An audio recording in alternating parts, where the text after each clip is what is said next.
IVF itu kepanjangannya adalah in vitro fertilization atau bahasa Indonesia adalah program bayi tabung.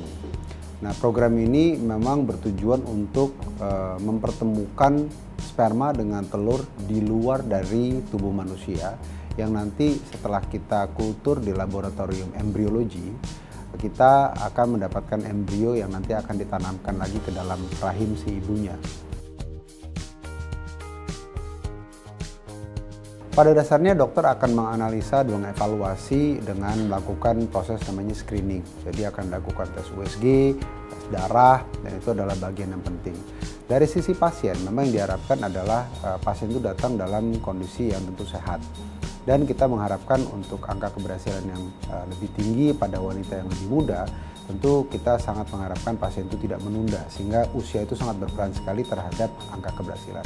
Dari kesehatan, yang pasti kalau kita bicara untuk menjaga dengan gaya hidup yang sehat, banyak buah, sayuran, olahraga, itu adalah bagian yang penting dari sisi istri maupun juga dari sisi suami. Kalau untuk gaya hidup lain, saya kira yang penting juga merokok, itu sangat penting untuk bisa dihindari selama program, dan kalau bisa tentu itu bagian yang akan memperbaiki kualitas dari kehamilannya nantinya. Untuk kegiatan yang lain, rata-rata biasanya kita akan mengedukasi untuk pasangan itu persiapan dari sisi timeline, karena programnya nggak terlalu lama, cuma 2 minggu, tapi tetap pasangan itu harus siap dari sisi bolak-balik ke klinik, tes darah dan lain sebagainya, sehingga ini akan memerlukan tentu kesiapan dari sisi komitmen waktu. Penanaman embrio pada program IVF memang sangat bergantung kepada kondisi klinis. Rata-rata kita akan mengencourage untuk pasangan itu menanamkan hanya 1 embrio. Nah, memang kita mengetahui pada kondisi di mana kita menganjurkan atau kita akan menanamkan lebih dari 1 embrio, rata-rata kemungkinan kembar itu dengan penanaman 2 embrio yang bagus pada kondisi blastosis atau hari kelima, kita akan mempunyai sekitar 17% chance untuk hamil dengan bayi kembar.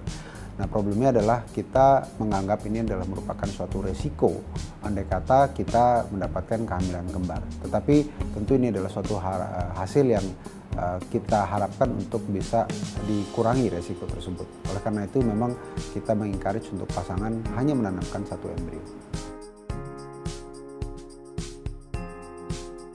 Dalam program IVF itu ada suatu teknologi khusus di mana kita bisa membantu untuk memilih mana sperma yang lebih tinggi likelihood-nya untuk ke arah gender tertentu seperti cowok misalnya. Tapi kalau kita bicara dengan program bayi tabung sendiri, teknologi yang dikenal sebagai pre-implantation genetic testing untuk aneuploidy atau nama pendeknya PGTA. Ini adalah suatu teknologi untuk mengidentifikasi mana embrio yang mempunyai kromosom yang sehat atau tidak sehat secara kromosomnya. Nah, gender itu diidentifikasi melalui kromosom yang seperti kita tahu 46XX atau 46XY.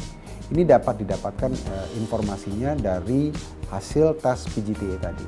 Nah, kalau kita menggunakan teknologi ini tentu kita bisa mendapatkan akurasi gender itu sampai sekitar 97%. Nah, ini yang memang merupakan opsi yang dapat dilakukan di Indonesia dengan pertimbangan ini hanya dilakukan pada anak kedua atau seterusnya, karena anak pertama nggak boleh.